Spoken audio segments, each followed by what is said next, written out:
예, 안녕하세요. 반갑습니다. 와운의 최영동 파트너입니다. 반갑습니다. 자, 오늘, 우리 이제 컨텐츠에서 얘기할 내용들은요, 미국의 12월 자동차 소매 판매에 대한 데이터가 나왔습니다. 이 데이터를 기준으로 해서 현대차와 기아차의 방향, 그리고 굉장히 궁금하시잖아요. 예, 현대기아차를 지금 갖고 계신 분들 같은 경우는, 그리고 또 부품주를 또 갖고 계신 분들 같은 경우에는 이 데이터를 매 월마다 발표를 하기 때문에 항상 좀 관심 있게 좀 지켜보셔야 된다라는 거 말씀 좀 드리고, 오늘 또 때마침 자동차 주들이 그동안에 좀 잘 올라가다가 브레이크가 좀 걸렸습니다. 그래서 그 어느 때보다도 이 현대기아차를 갖고 계시는 분들이 상당히 많잖아요. 그리고 긴 시간 동안의 기대감들 대비해서 주가에 대한 탄력도가 오랜만에 좀 나온 상황들이고, 또 기존의 박스권 상단을 강하게 돌파를 하는 모습들, 그 다음에 최근에 뭐 현대차도 그렇고 기아차 역시도 그렇고 이러한 상승 포지션을 그릴 수 있었던 가장 큰 요인들은 일단은 뭐 금리 인하죠. 금리 인하. 예, 금리 인하. 그리고 이 금리 인하로 인한 뭐라고 해야 될까? 오토론이죠. 오토론. 예. 오토론. 오토론. 예. 오토론에 대한 이자율 감소, 하락 이런 부분들로 인해서 생각보다 이제 구입에 대한 장벽 자체가 약간 좀 낮아지는 그러한 이제 환경들이 갖춰지다 보니까 그동안에 시장에서는 뭐 반도체 관련 종목군들, 그다음에 이제 제약바이오 종목군들, 여러 가지 낙폭과대에 대한 종목군들보다는 오히려 성장에 대한 스토리가 쓰여질 수 있는 종목군들에 대해서 시장을 좀 반영을 했다라고 하게 되면, 어떻게 보면은 이제 작년도 12월 달에 후반기는 자동차들도 뭔가 이제 랠리에 대한 기대감들을 상당히 좀 키워줬었고요.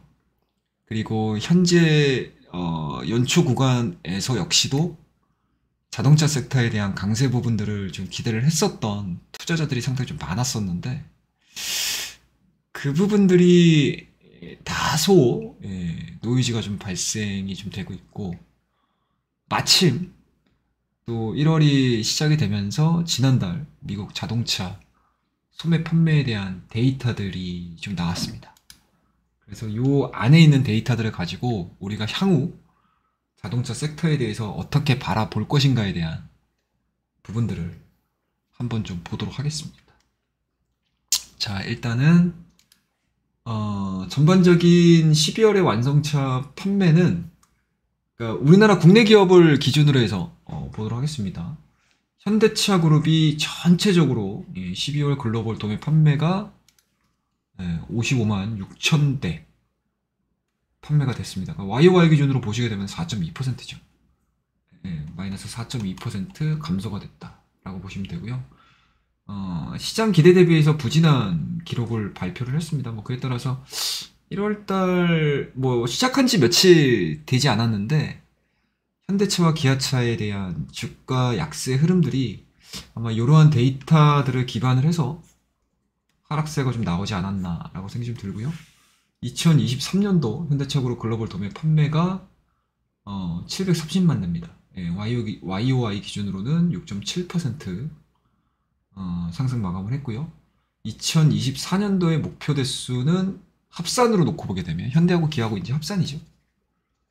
현대 기아 합산으로 744만 대, YOY 기준으로 보시게 되면 1.9% 정도 상승을 하는 걸로 일단은 목표치를 잡았습니다. 그 안에 있는 내용들을 좀 보시게 되면 일단은 뭐 내수 부진 예상을 반영한 상당 부분 시장에서는 야, 이 정도밖에 목표치를 설정을 안 해놓고 2024년도를 시작한다고 라고 할 정도의 조금은 좀 너무 낮은 목표치가 아닌가라는 생각이 좀 들고요. 다만 이거를 또 역으로 생각을 하시게 되면 뭐 늘 그렇지만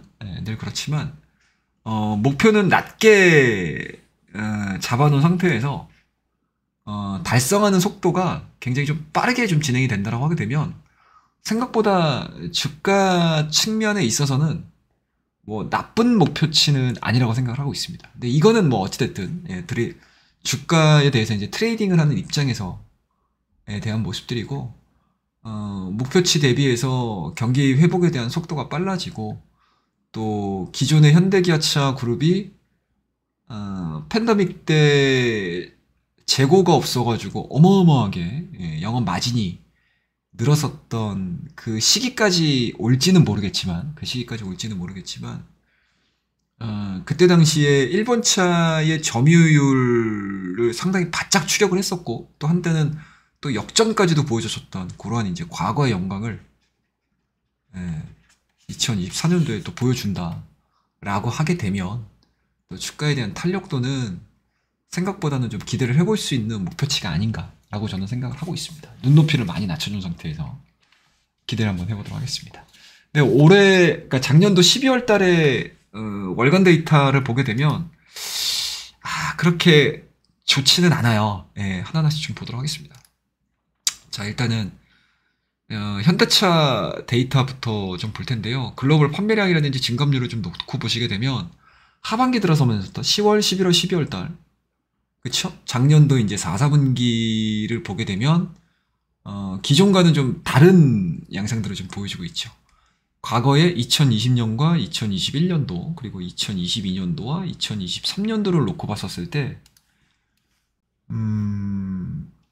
보시게 되면 이제 계속 지금 하락추이로 가죠.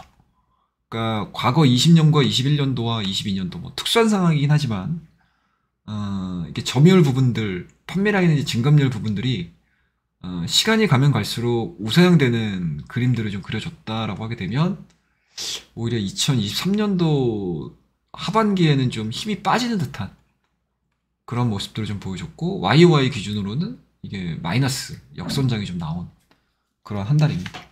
이러한 부분들이 이제 연초에 그러니까 2023년도 1월달, 2월달, 3월달 그러니까 1분기에 이러한 데이터들을 역전시킬 수 있는 판매량들이 좀 나와줘야지만 주가에 대한 탄력도들이 좀 확연하게 좀 붙지 않겠냐 라고 생각이 좀 들 정도의 데이터고요. 기아 쪽으로 놓고 보게 되면 기아는 좀 더 심해요.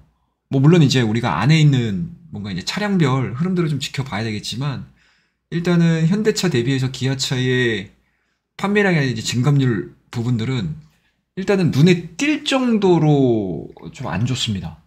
눈에 띌 정도로 좀 안 좋습니다. 그래서 이런 부분들 좀 체크를 좀 하셔야 될 것 같고요. 자, 그렇다고 되면은 이게 전체적인 자동차 브랜드들의 문제인 거냐, 아니면 현대기아차만의 문제인 거냐를 놓고 보셔야 될 것 같은데, 일단은 폭스바겐과 혼다, 도요타, 그리고 테슬라, 요 상위 부분들을 좀 보시게 되면, 우리나라 현대기아차가 웃을 수만은 없을 것 같아요. 웃을 수만은 없을 것 같습니다. 일단은 폭스바겐의 YOY 기준으로 12월 판매 증가율을 보시게 되면 45% 증가가 됐고요. 그 다음에 뭐 물론 이제 폭스바겐 같은 경우는 점유율이 좀 낮아졌던 상태에서의 판매량이기 때문에 뭐 이거는 의미가 없다 치더라도 혼다하고 도요타가 올해 그러니까 2023년도에 미국 내 시장에서의 점유율을 상당히 많이 차지를 했죠. 그러니까 회복을 하는 구간들을 되게 많이 보여주고 있습니다. 그래서 우리나라 현대기아차와의 점유율 부분에 있어서 다시 좀 벌어지는 그런 이제 모습들을 좀 보여주고 있어서 현대기아차가 바라보는 입장에서는 좀 뼈아프지 않나 라는 생각이 좀 들 정도로 좀 선방을 하는 듯한 모습들을 좀 보여주고 있는 데이터를 우리가 확인을 해볼 수가 있을 것 같고요. 그 다음에 브랜드별 시장 점유율에 대한 부분들을 좀 보시게 되면은 YY 기준으로 이제 마켓시어 체인지가 도요타하고 혼다가 눈에 띄게 확 늘어났죠. 보시게 되면 도요타 같은 경우는 1.6% 시장 점유율 성장을 보여줬고, 그 다음에 이제 혼다 같은 경우도 1.2% 성장하는 모습들을 좀 보여줬습니다. 지금 보시게 되면 현대가 0.4% 빠졌고요. 기아 같은 경우는 0.6%까지 빠졌죠. 그러니까 지금 보시게 되면 BMW, 사브루, 그 다음에 현대, 스텔란티스, 기아, 포드, GM인데 여기에서 빠졌던 점유율들 자체를 누가 가져갔냐? 다 도요타하고 혼다가 가져갔다는 얘기죠. 그만큼 이제 현대하고 기아 같은 경우는 과연 이 부분들을 따라잡기 위해서 어떠한 전략들을 좀 펼칠지 상당히 조금 머리가 좀 아프지 않겠냐라고 생각을 하고 있습니다. 네. 그래서 이런 부분들, 왜 주가가 올라가다가 브레이크가 걸리는지는 아마 여기서 우리가 아마 눈에 띄게 좀 확연하게 좀 확인을 하실 수 있지 않겠냐라고 생각을 하고요. 그다음에 시장 점유율 보시게 되면은 올라가다가 조금 좀 밀리기 시작을 하죠. 그러니까 점유율이 꾸준하게 올라가는 듯한 모습들을 좀 보여주다가 2023년도 정상화되면서부터 좀 눈에 띄게 하락하는 시장 점유율을 보여주고 있는 상황들이기 때문에 이거 현대기아차 갖고 계신 분들 같은 경우는 이거 왜 안 올라가요? 이렇게 고민하실 게 아니고 이게 관련된 데이터들을 보시게 되면 아 주가가 더 이상 추가적으로 올라가는 게 쉽지 않구나 라는 것들을 이런 것들로 아마 확인을 해보실 수가 있으실 것 같아요. 그러면 자연스럽게 주가가 올라가야 된다라고 되면 여기서 이제 데이터가 어떻게 나와야 되죠? 이런 식으로 나와야 된다는 얘기죠. 네. 그러니까 이런 식으로 나오는 것도 중요하고요. 이 시장 점유율에 대한 상승과 더불어서 이게 영업 마진도 좀 올라가야 되겠죠. 근데 이게 점유율이 올라가게 되면 자연스럽게 영업 마진도 올라옵니다. 네. 영업 마진도 자연스럽게 올라갑니다. 그만큼 미국 내에서 인기 차종으로 들어선다는 얘기거든요. 근데 이제 2022년도에 보여줬던 폭발적인 성장의 모습과는 좀 다른 모습들을 좀 보여주고 있어서 저도 개인적으로는 좀 아쉽게 생각하는 그런 데이터다라고 말씀드리도록 하겠습니다. 자, 그 다음에 볼 수 있는 데이터들은 일단은 중고차 가격지수인데 이 중고차 가격지수가 올라가는 거는 좋기는 해요, 사실은. 그러니까 인플레 측면에서 놓고 보게 되면은 중고차 지수가 올라가는 게 뭐 그렇게 뭐 좋은 건 아니긴 한데요. 자동차 메이커들 입장에서는 중고차 가격 지수가 올라가는 게 좋죠, 아무래도. 아무래도 이제 신차 판매하는 데 있어서 중고차 가격이 너무 많이 빠지거나 또 드라마틱하게 막 올라오는 거 그렇게 좋진 않거든요. 예. 그러니까 중고차 가격 지수가 올라오게 되면 굳이 중고차를 사려고 하는 요인이 많이 사고로들죠. 그러면 자연스럽게 중고차를 사려고 했던 구매자들도 신차 시장으로 다시 들어올 수 있고요. 그리고 중고차 가격 지수가 올라가게 되면 또 신차를 사게 됐었을 때의 감가상각이라든지 이런 부분들에 있어서 굉장히 좀 크게 이득을 볼 수 있기 때문에 중고차 가격 지수는 올라가는 건 좋습니다. 단 하나 좀 안 좋은 거는 이제 인플레에 영향을 좀 줄 수 있는 부분들이 좀 있어서 일단은 지금 수준에서의 중고차 가격 지수 정도면 뭐 충분히 시장에서는 좀 흡수할 수 있지 않겠냐라고 생각이 좀 들고요. 자, 그 다음 항목들을 좀 보시게 되면 이게 전기차 이게 뭐 2차전지하고도 연결되는 데이터긴 한데 지금 미국 전기차입니다. 그러니까 하이브리드도 그렇고 그 다음에 이제 순수 전기차 월별 판매율 증가율을 좀 보시게 되면 2021년도에 이렇게 드라마틱하게 올라갔다가 정점을 찍은 이후에 지속적으로 판매 증가율은 계속 지금 2022년도 후반서부터 해서 플랫하게 지금 박스권을 그리면서 진행이 되고 있어서 2차전지가 올라가지 못하는 이유도 기본적으로는 이런 겁니다. 이런 겁니다. 그러니까 증가율 자체가 이제 둔화가 되다 보니까 당연히 이제 광물, 원자재에 대한 수요 부분들도 줄 수밖에 없고 그렇기 때문에 뭐 우리나라 2차전지 관련 종목군들에 대한 하락 부분들이 뭐 기술력이라든지 이런 부분들도 중요하긴 하겠지만 그리고 중국과의 뭔가 경쟁이라든지 이런 부분들도 중요하긴 하겠지만 실질적으로 판매가 잘 이루어져야 된다는 얘기겠죠. 그래서 그런 부분들이 진행이 되기 전까지는 2차전지는 뭐 단기간에 좀 너무 많이 빠진 부분들이 좀 있어서 단기간에 많이 빠진 부분들이 좀 있어서 기술적인 부분들로 트레이딩 관점으로는 우리가 볼 수는 있겠지만 정말 기존에 보여줬던, 그러니까 작년도 상반기에 보여줬던 폭발적인 성장 흐름들을 좀 보여줘야 된다라고 하게 되면은 분명히 이러한 이제 판매 증가율이 나와야 되겠죠. 근데 여기서 좀 기대해 볼 수 있는 부분들은 좀 있어요. 그러니까 24년도에 기본적으로 이제 글로벌 OEM 기업들이 다양한 라인업을 통해서 그러니까 제가 항상 2차 전지와 전기차를 얘기를 할 때 어떤 얘기를 해드리냐면 이게 증가율이 올라가지 못하는 부분들이 일단은 저는 차량 가격이라고 보거든요. 차량 가격. 저는 그 이유를 차량 가격에서 보고 있습니다. 그러니까 너무 높죠. 그러니까 뭐 흔히 얘기하게 되면 대부분의 가정이 사실은 뭔가 이제 고가 차량들이 그렇게 많지 않습니다, 여러분들.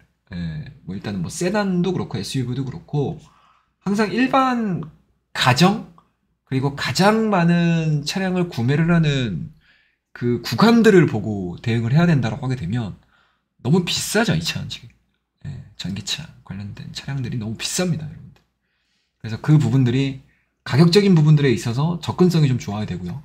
그리고 그런 부분들을 해결하기 위해서 요 OEM 기업들이 다양한 라인업을 통해 가지고 뭐 차량 가격을 내리는 노력들을 좀 많이 하고 있는 상황들이기 때문에 일단 2024년도 물론 상반기에 뭐 어떠한 기대감들이 반영이 될지는 모르겠지만 오히려 시간이 지나면 지날수록 저는 자동차 섹터 그리고 2차 전지 섹터, 전기차 섹터 이런 쪽에 대한 가격 접근성은 상당히 우호적으로 변할 가능성이 높다라고 저는 생각을 하고 있습니다. 그래서 혹시라도 2차 전지를 갖고 계신 분들 같은 경우는 뭐 지금 구간이야 좀 쉽지 않죠. 좀 쉽지 않은 모습들을 좀 많이 보여주고 있습니다. 뭐 여러 가지 노이즈도 있죠. 뭐 정치적인 노이즈도 있고요. 그리고 중국 시장에서의 뭐 LFP에 대한 노이즈도 분명히 있고요. 그리고 아마 최근 관련된 내용들을 보시면 아시겠지만 여러 가지 이제 신재생, 그러니까 신에너지 관련된 차량 판매가 이제 중국 BYD로 넘어가면서 테슬라가 좀 급락하는 모습들을 좀 보여줬던 그런 모습들을 좀 많이 보여줬었는데 그러한 부분들이 좀 어느 정도 좀 정리가 된다라고 하게 되면은 뭔가 새로운 전기를 좀 만들어낼 수 있지 않겠냐라고 저는 생각하고 있습니다. 그래서 2차전지 갖고 계신 분들 약간 좀 힘드실 거라고 생각이 좀 들어요. 힘드실 거라고 생각을 하지만 항상 그렇죠. 주가라는 게 올라가게 되면 떨어지는 구간도 있고요. 떨어지게 되면 또 다시 한번 또 올라가는 구간들이 좀 있어서 저는 개인적으로 그냥 막연하게 2차전지가 올라올 거야. 뭐 우리나라 3분기가 너무 좋아. 뭐 리튬 가격이 올라올 거야. 이런 구간들을 확인하시기보다는 저는 개인적으로 이러한 데이터들을 확인을 하시면서 보유를 그러니까 장기 투자를 하시려고 하시는 분들도 마찬가지로 이런 데이터를 확인을 하셔야 될 것 같고요. 그리고 저처럼 스윙을 기반으로 해서 트레이딩을 하시려고 하시는 분들 마찬가지로 이러한 이제 데이터들에 대한 변화가 나왔었을 때 시장의 그러니까 차트 흐름들이 어떻게 변하는지 그리고 수급에 대한 흐름들이 어떻게 변하는지 체크해 봐야 되지 않겠냐라고 생각을 하고 있습니다. 자, 그 다음에 이제 전기차 판매 비중은 여전히 증가가 되고 있어요. 그러니까 이 추이가 좋은 거거든요. 이 추이가. 이 추이가 되게 좋습니다. 지속적으로 신재생 에너지 쪽에서에 대한 판매량들은 늘어나고 있다라는 거는 그만큼 뭐 정부 정책이 잘 먹히고 있다라는 거거든요. 다만 이제 판매 비중 자체는 증가가 되고 있지만 기존의 판매 보이시죠? 기존의 월별 판매 증가율 부분에 있어서는 폭발적으로 올라갔었던 이유에 대한 요 구간들이 좀 나오고 있어서 이 구간들이 왜 나오고 있는지에 대한 지금 논의가 굉장히 많이 일어나고 있지 않습니까? 그래서 그 부분들을 저는 개인적으로는 앞서도 언급드렸지만 전기차 가격이라고 보고 있습니다. 그래서 이러한 이제 부분들이 12월 달에 미국 소매 판매, 자동차 소매 판매에 대한 데이터의 총합이라고 보시면 좋을 것 같습니다. 그래서 하나하나씩 보여드렸던 데이터들을 종합해서 딱 생각을 하시게 되면 자동차가 올라가는 게 참 쉽지가 않구나. 참 쉽지가 않구나. 자동차가 왜 대장주로 막 많은 시장에서 얘기가 안 되고 있지라는 거에 대한 답을 좀 찾지 않으셨을까라고 생각을 하고 있습니다. 그래서 가지고 계신 분들 입장에서는 다소 좀 부담스러운 데이터이긴 하지만 오히려 또 역으로 생각을 하게 되면 이렇게까지 안 좋았던 부분들을 현대기아차가 다양한 라인업 그리고 뭐 EV 출시를 통해 가지고 뭐 제품 믹스라든지 그리고 현대 같은 경우는 또 제네시스를 통해 가지고 기존에 상당히 좀 의미 있게 반영을 했었던 구간들이 좀 있었거든요. 그러니까 제네시스 브랜드가 좀 브랜드력이 브랜드 파워가 올라가면서 상당 부분 영업 마진에 있어서 되게 고무적이었던 시기가 있었습니다. 그러한 이제 영광들을 2024년도에 월별로 또 보여준다라고 하게 되면은 뭐 지금이야 현대기아차가 언제 올라오는 거야 도대체? 지금 이제 올라왔는데 추가적인 상승 흐름들을 좀 보여주는 게 좀 쉽지 않은 데이터들이긴 하지만 또 과거에 올라갔던 그 전략들을 되새겨서 좋은 그림들을 좀 그려준다라고 하게 되면은 또다시 한번 좀 치고 올라갈 수 있는 내용들이 좀 있기 때문에 뭐 이러한 데이터들을 좀 잊지 마시고 매 월별, 매 월 초에 나오는 데이터들이니까 하나하나씩 체크를 하면서 좀 보실 수 있지 않겠냐라는 생각에서 오늘 작년도 2023년도 마지막 12월 달에 미국 소매 판매 데이터들에 대해서 뭐 짤막짤막하게 코멘트를 좀 달아드렸으니까 자동차를 가지고 계신 분들 같은 경우는 한 번쯤 확인해 볼 만하다라고 생각이 좀 들고요. 그리고 새롭게 자동차에 대해서 긍정적으로 생각을 하시고 매수 포인트를 잡으려고 하시는 분들 같은 경우도 이 데이터들에 있어서는 굉장히 좀 유효성을 좀 찾을 수 있지 않겠냐라는 생각입니다. 그래서 오늘 컨텐츠는 이 정도로 정리를 한번 해보고요. 더 궁금하신 내용들이 있으시면은 댓글로 남겨주십시오. 댓글로 남겨주시게 되면 제가 그 댓글에 대한 답변도 해드릴 수 있고요. 그리고 이번 컨텐츠로 약간 좀 부족한 부분들이 좀 있다면 또 후속 컨텐츠를 좀 만들어서 말씀을 좀 드리도록 하겠습니다. 자, 그러면 이제 오늘 내용은 이 정도에서 마무리하고 오늘 내용이 오늘 자동차와 관련된 데이터 내용이 마음에 드셨다면 만족스러우셨다면 그리고 도움이 되셨다면 구독과 좋아요 알람 설정까지 부탁드리도록 하겠습니다. 감사합니다.